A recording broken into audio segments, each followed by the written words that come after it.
Hey friends, how's everyone doing? I hope you're all having an amazing day. What we're going to dive into today isn't just information, it's actually a guide for life itself. This is a journey that's going to knock on the doors of your mind, stir up your inner feelings. So just sit back, relax, maybe grab a cup of coffee and really connect with this. Have you ever heard about a soldier? You know, the one who stands alone in the middle of enemies on the battlefield, and even when defeat is certain, he stands as the last star of hope for his army. How did he inspire his fellow soldiers to fight? Even when death was staring them in the face, how did he light a spark within them? The power hidden behind this question is leadership through motivation. This isn't just about giving orders. No, it's an art that touches hearts, uplifts souls, and inspires ordinary people to do extraordinary things. If we flip through the pages of history, we'll see that the greatest leaders of this world didn't lead people using authority. Instead, they motivated them through their words, their actions, and their unshakable belief. Look at Mahatma Gandhi. He didn't have a huge army behind him, but his non-violent struggle pushed millions of people towards India's freedom movement. How did he do this? He understood the pain of the people and their dreams. He made them realize the power within them, and that power itself led them. This leadership, friends, isn't a position, it's a mindset. It's a personal quality. Its impact stretches from encouraging an employee working in a small company all the way to shaping the future of a large nation.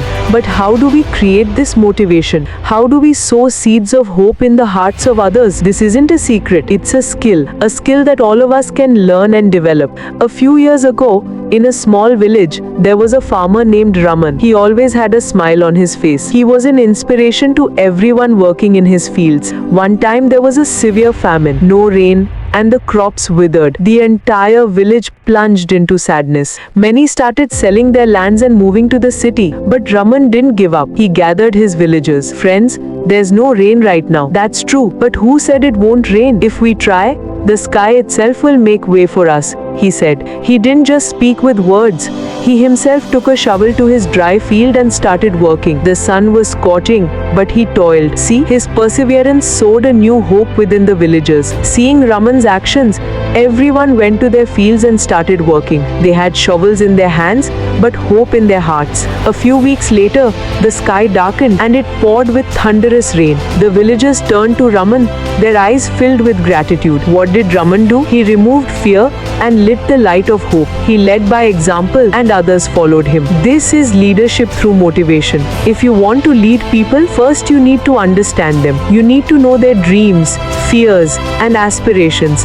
A good leader will always be a part of their team. He isn't someone who gives orders from afar, but someone who stands alongside them in the field. For example, look at a cricket team captain. He's not just someone who calculates scores. He understands the team's mindset and makes every player perform to their full potential. When they're on the verge of defeat, he's the one who says, "We haven't lost. The game is just beginning now," and completely changes the team's mood. How clever is that, right? So what are the key qualities a leader should have? The first thing is a clear vision. You need to have a clear idea of where you want to go and why you want to go there. You need to communicate this to your team members. For instance, look at the CEO of a startup company. He might not have a lot of funding or a big office, but he'll have a dream. He'll share that dream with his employees. To make that dream a reality, he'll make every employee feel like an important partner. He'll make them realize how crucial their contribution is. Secondly,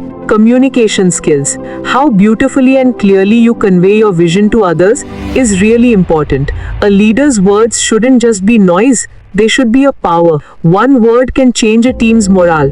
One word can stop defeat. One word can open up a new world. For example, imagine a tough project at your office. Everyone's tired. Then you say, "Friends, this is tough, I know. But imagine the satisfaction we'll get when we complete this. We'll achieve this together as a team." If you say that, their tiredness will fly away. That's the power of words. Third, leading by example. Beyond just giving advice, you yourself need to be an example. Whatever you expect others to do, you should do it first. For instance, if you want your team to be punctual, you need to come to the office on time. If you want them to work hard, you yourself need to work hard. A leader's actions speak louder than 1,000 words. Reaching is easy. but living it out is true leadership. Fourth, building trust. In a team, if there's no trust in the leader, there's no room for motivation. Trust isn't something that develops overnight.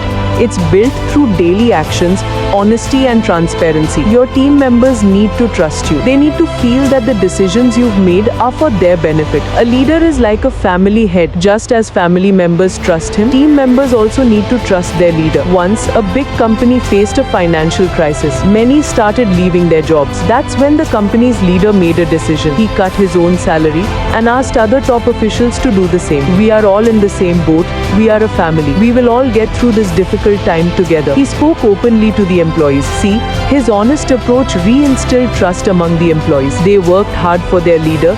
The company recovered from the crisis. That's the power of trust. Fifth, recognition and appreciation. Humans crave recognition. Even a small compliment can lift someone's spirits. A leader needs to acknowledge their team's hard work. They should celebrate even small victories. This will give them more motivation. You might be a manager in a big company or a small team leader. If someone in your team suggests a good idea, don't just say, "Good idea." Ask them how they plan to implement it. Value their idea and give them due recognition. This will build a leader within them. Sixth, encouraging them to face challenges. A good leader will encourage their team members to face challenges without fear and to turn them into opportunities. They'll foster a mindset within them to learn from failures. They'll plant the idea that failure is not the end, it's a new beginning. For example, your company is introducing a new technology. Some might hesitate to use it. Then you say, "Friends, this is new.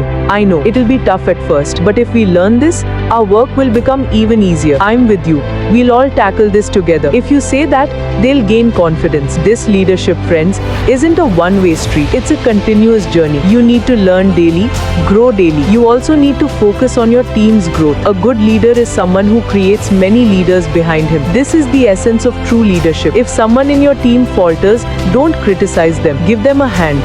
Guide them. Help them bring out the talent within them. This is what will make you a great leader. Motivation is a spark. How a leader ignites that spark in the hearts of their team members is what's important. You might be a teacher, a parent, an athlete, or the CEO of a company. Wherever you are, you can provide motivation to others. If you're leading a small team, help them create small victories. Every small victory will create a big motivation within them. Many of us might think, "I am not a leader," but everyone you see in daily life is a leader in some way. A mother leads her child, a friend guides his friend in a difficult situation, a teacher is a role model for their students. This leadership is expressed in our every action, every word. Change is constant in this world. New challenges keep coming every day. How a leader faces these changes is what's important. Does he retreat in fear or move forward with confidence? A good leader will always keep telling his team, "We'll overcome this. We'll come out stronger." This creates an unshakable belief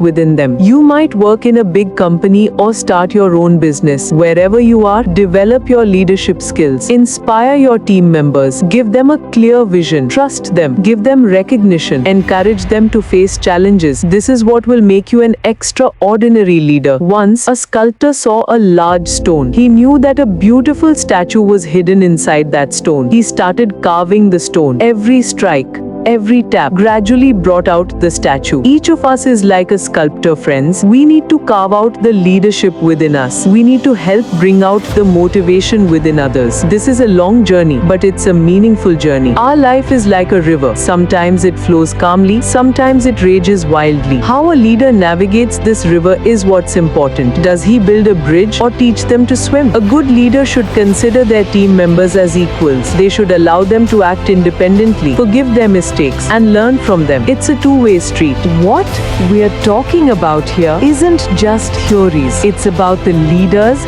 we see in real life, about how they touch our minds, how they uplift our souls, and how they transform us into better human beings. If you want to become a great leader, first you need to become a great human being. Compassion, honesty, self-confidence, and perseverance. These are the key qualities a great leader should possess. The world's environment is constantly changing. Old leadership methods won't work now. What's needed now is empathetic leadership. That means leadership that understands the feelings of others. Everyone in a team might have different problems. A leader, realizing this, should provide them support. This will inspire them to work more effectively. The main objective of this script is to convey that leadership through motivation isn't just for a select few, but rather it's a powerful skill that all of us can learn and apply in our daily lives. Whether you're leading a small team